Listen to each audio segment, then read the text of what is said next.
팔을 올릴 때 아프신가요? 또 팔을 돌릴 때 어깨에서 딸깍거리는 느낌이 있으신가요? 어깨 힘줄 파열의 대표적인 증상이에요. 어깨는 우리 몸에서 가장 큰 움직임을 가진 관절이에요. 360도로 자유롭게 움직일 수 있는 만큼 하루 평균 3,000에서 4,000번씩 사용하는데요. 그만큼 안정성이 많이 떨어지죠. 한마디로 손상받기 쉽다는 뜻입니다. 어깨 구조물 중에서도 주변을 감싸는 근육인 어깨 힘줄, 다른 말로 회전근개라 합니다. 4개의 근육 힘줄인 극상근, 극하근, 견갑하근, 소원근으로 되어 있는데요. 바로 이 4개의 힘줄이 손상되거나 찢어지는 것이 어깨 힘줄 파열입니다. 팔로 딛고 넘어지는 등의 순간적인 외상으로 생길 수 있고 건축 노동자, 요리사, 기계 조작자 등 직업적으로 물건을 위로 들어올리는 일을 하면서 어깨를 많이 사용하는 사람에게 많이 옵니다. 배드민턴, 테니스, 수영, 골프 또는 헬스장에서 어깨 운동을 하면서 회전근개 힘줄에 과부하가 걸리는 경우 헝겊이 오래되면 해지는 것처럼 60세 이상이 되면 회전근개 힘줄이 퇴행성으로 조금씩 파열될 수 있습니다. 회전근개에 생긴 통증을 일시적인 근육통 또는 50견으로 알고 참다가 치료가 늦어지는 경우가 있는데요. 근로활동, 취미생활, 자가운동 등 일상생활에 큰 지장을 가져오기 때문에 파열이 발생하기 전에 전문의의 진료를 받고 조기에 적절한 치료를 받아야 합니다. 호미로 막을 것을 가래로 막는다는 속담처럼 초기에는 3개월에서 6개월의 재활과 약물 치료로 회복이 되지만 방치해서 힘줄 파열이 진행되면 수술이 필요할 수 있으며 수술해도 이전과 같은 일상생활은 어렵고 어느 정도 제한이 있습니다.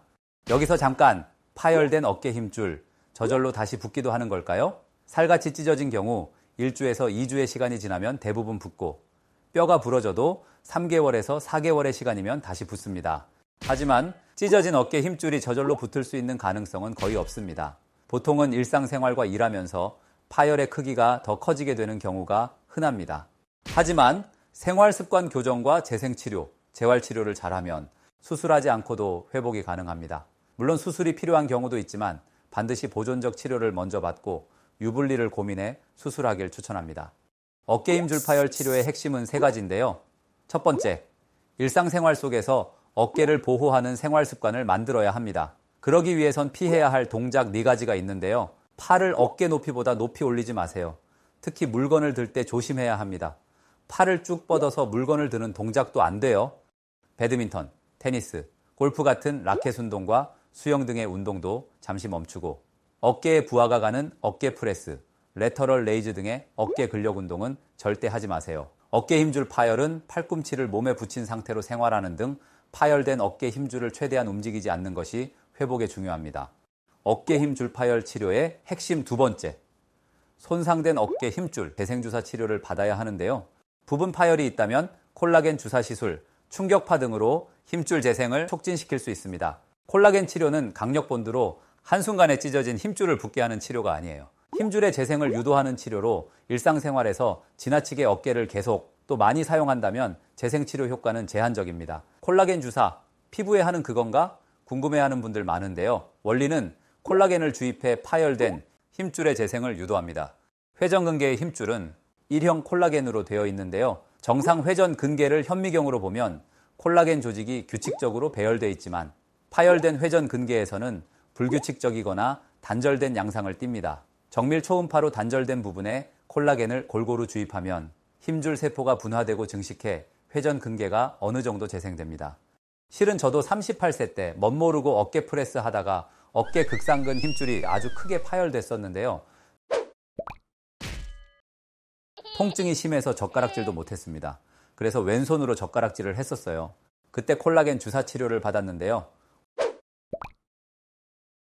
5개월 차, 8개월 차 사진입니다. 초음파상 조금씩 좋아지고 완전히 회복한 거 보이시나요? 통증도 싹 없어졌습니다. 다쳐보니까 알겠더라고요. 어깨 힘줄 파열, 진짜 통증이 심해요. 물론 스테로이드가 들어간 소염주사를 맞으면 며칠 안에 확 좋아집니다. 하지만 이는 급성 염증 반응의 감소로 인한 일시적인 것으로 손상된 힘줄이 좋아지는 것은 아닙니다. 오히려 과한 소염주사는 힘줄을 더 약하게 만듭니다. 환자들이 장기적으로 비수술 치료에 실패하는 가장 큰 이유는 통증이 줄어들면 힘줄 자체가 회복된 걸로 착각해 다시 어깨를 사용하는 건데요. 결국 힘줄 파열을 악화시키고 통증도 더 심해집니다. 통증이 힘줄의 상태를 대변해 주진 않아요. 어깨 힘줄이 퇴행적으로 완전히 끊어진 노인분들 중에 통증을 거의 느끼지 못하는 분들도 있기 때문이에요. 어깨 힘줄 파열 치료의 세 번째는 전문 물리치료사를 통한 재활치료로 어깨 관절 안정화를 향상시키는 것입니다. 어깨는 위팔뼈와 날개뼈가 일정한 비율로 조화롭게 움직이는데요. 이것을 견갑상 완 리듬이라고 해요. 이 리듬은 어깨의 기능과 안정성에 중요합니다. 재활치료를 통해 이 리듬을 정상적으로 만들어야 하며 근력, 유연성, 협응 능력을 향상시켜야 합니다. 어깨 힘줄 파열의 재활치료는 환자 개인의 연령, 어깨 기능 상황과 파열 정도에 따라 맞춤형으로 진행돼야 하며 비전문가가 혼자 하는 것은 거의 불가능하니 반드시 전문의의 진료, 전문 치료사에게 재활치료를 받아야 합니다. 혼자서 유튜브 영상 따라하다가 더 파열이 진행하는 경우가 많으니 주의하세요. 다시 한번 강조합니다. 젊은 사람의 경우 외상으로 완전히 힘줄이 끊어지거나 크기가 큰 어깨 힘줄 파열이 발생했을 땐 수술이 필요할 수 있지만 작은 부분 파열은 3개월에서 6개월 이상의 보존적 치료를 먼저 시행하는 것이 바람직하다는 것 꼭 기억하세요.